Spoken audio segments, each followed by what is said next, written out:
Hi everyone. Before you decide that your life does not matter, listen to this carefully. I am picking up my granddaughter from school, and she climbs into the car, with this look on her face. Not sad, not angry, just flat, empty, like someone turned off a light inside her. She is 16. I ask her how her day was and she shrugs. I ask if something happened, and she says no.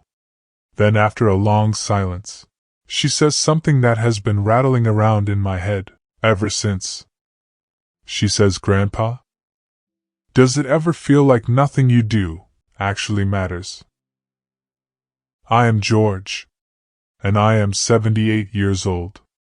I have lived through wars, recessions, family tragedies, and personal failures I would not wish on anyone. And that question from my granddaughter shook me, because I have asked myself that same question more times than I can count. The difference is, I am at the end of my life, looking back, and she is at the beginning, looking forward. And somewhere between those two perspectives, I think I finally understand something important. We live in a world obsessed with impact. Everyone wants to leave their mark, change the world, be remembered. I see it everywhere. People chase careers they think will make them significant. They post online hoping for validation. They measure their worth by how many people know their name. And I get it. I really do. But here is what I have learned. After nearly 8 decades on this planet, the things that actually matter rarely feel like they matter at the time. Let me tell you about my neighbor Margaret. She lived 3 houses down from us for 42 years. Margaret was a school teacher, never married, no children of her own. She taught 3rd grade at the same elementary school for her entire career. When she retired, there was a small gathering in the school gymnasium. Maybe 30 people showed up. No cameras. No speeches. That would be remembered. She got a plaque. And a bouquet of flowers. 2 years later she passed away quietly in her sleep. At her funeral, I expected a modest turnout. Margaret had always been private, unassuming. But that church was packed. Standing room only. And one by one people stood up to speak.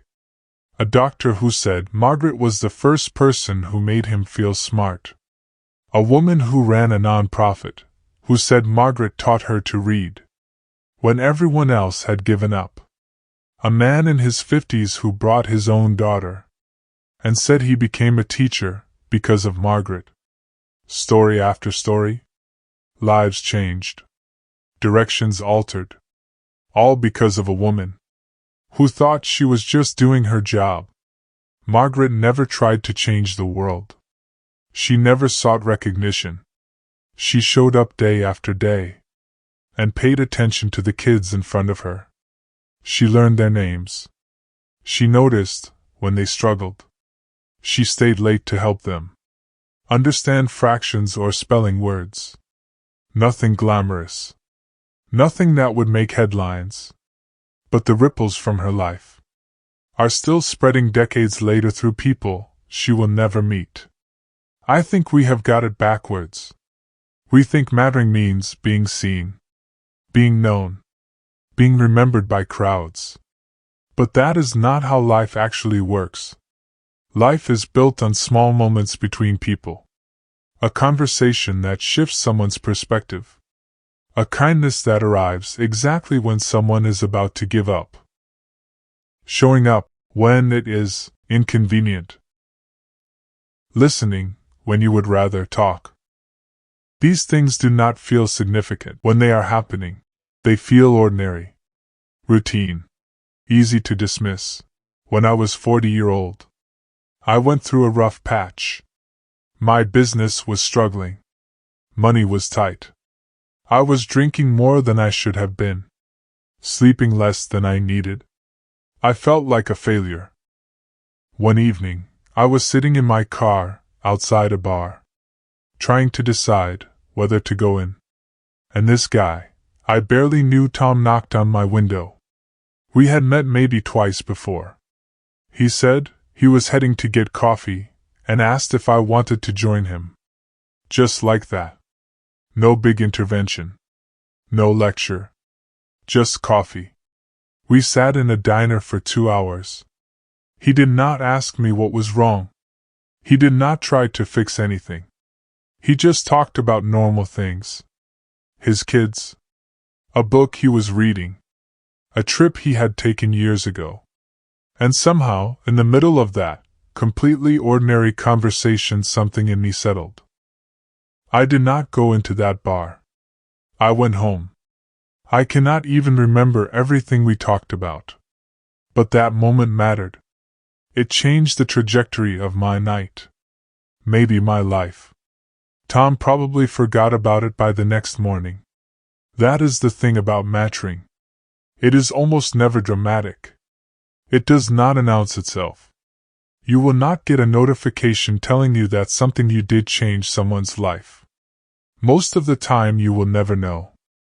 You will do something that feels small to you and it will be everything to someone else, and you will move on, thinking it did not amount to anything. My wife Eleanor used to write letters. Real letters with stamps and everything. She would write to our kids when they were away at college. She would write to old friends she had not seen in years. She would write to cousins, neighbors, anyone who crossed her mind. I used to tease her about it. I would say, everyone has phones now, just call them. She would smile and keep writing. After she passed, I found boxes of letters people had written back to her. And in almost every one, someone mentioned how much her letters meant. How they had kept certain ones for years. How they had read them during hard times. She was not trying to matter. She was just reaching out. But she mattered enormously. Here is what I wish someone had told me when I was younger. Your life does not need to be extraordinary to matter. In fact, it probably should not be. The pressure to be exceptional, to stand out, to make a big splash. That pressure crushes people. It makes them feel like their ordinary life is not enough. Like showing up for their family. Doing their work honestly, being kind to strangers. Like none of that counts unless it is packaged into something impressive. But the truth is, almost everything that holds our world together is done by people no one will remember. Parents who get up in the middle of the night with sick children. Workers who show up on time and do their jobs well. Friends who check in when they notice someone is hurting. Volunteers who serve meals, clean parks, visit hospitals. People who vote. Who recycle. Who return shopping carts. Small unremarkable acts that keep everything from falling apart. You want to know if you matter? Look at the people directly in front of you. Are you present with them? Are you honest? Are you kind when you do not have to be? Do you keep your promises? Do you make room for other people's pain? Do you celebrate their joy? These questions will not land you on magazine covers. They will not build your platform or expand your influence. But they will determine whether your life actually meant something. I have been thinking about my granddaughter's question a lot. Does anything I do actually matter? And I have realized the question itself is the problem. Because when we ask if we matter, we are usually asking if we matter in some grand, measurable way. If we are important, influential, exceptional. But mattering does not work like that. Mattering is quieter. It is more personal. It is knowing that your presence or absence would make a real difference to real people. When my grandson was 8, he was terrified of water. Would not go near a pool. One summer I spent 3 weeks 15 minutes a day just standing with him at the shallow end. I did not push. I did not lecture. I just stood there while he got used to it. By the end of summer he was swimming. Now he is 24 and he probably does not remember those 15-minute sessions. But I do. Because I know that if I had not been there patient and steady, his fear might have stayed with him. That is mattering. Not because it is impressive. Because it is real. The older I get, the more I realize that most of what we are chasing is smoke. Status disappears. Achievements fade. People forget your accomplishments faster than you would believe. But they do not forget how you made them feel. They do not forget that you showed up. They do not forget that you saw them when they felt invisible. Those things stick. They echo forward in ways you will never fully understand. I was at the grocery store last week and the young woman at the checkout counter looked exhausted. Dark circles under her eyes. Moving slowly. I could have just paid and left. But I asked her how she was doing. Really asked? Not the automatic question we all throw around. She looked surprised. Then her eyes filled up. She told me she had been working double shifts because her mother was sick. We talked for maybe 3 minutes. I told her she was doing something honorable. That her mother was lucky to have her.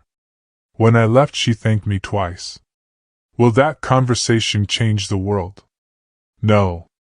Did it matter to her in that moment? I think it did. So here is my answer to my granddaughter and maybe to you. Yes, what you do matters. But probably not in the ways you think.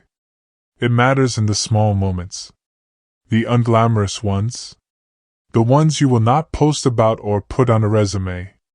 It matters when you choose patience over anger. When you tell the truth even when lying is easier. When you help someone even though no one is watching. When you stay when leaving would be simpler. Your life does not have to be a spectacle to matter. It just has to be honest, present, kind. And that is harder than it sounds. Because those things require you to pay attention. To show up even when you are tired. To care even when it is inconvenient. But that is where real significance lives. Not in the spotlight. In the steady, quiet work of being human with other humans. I am 78. I do not have many years left. And when I think about what I want my life to have meant, I do not think about awards or recognition. I think about the people I loved well. The moments I was fully present. The times I helped without needing credit. The conversations where I really listened. Those are the things that mattered. Those are the things that will outlast me. If any of this lands with you, I would appreciate it if you would share this video with someone who needs to hear it. Drop a comment and let me know what is one small thing you are going to pay more attention to. And subscribe if you want more of these conversations. I have got a bit more to say before I am done.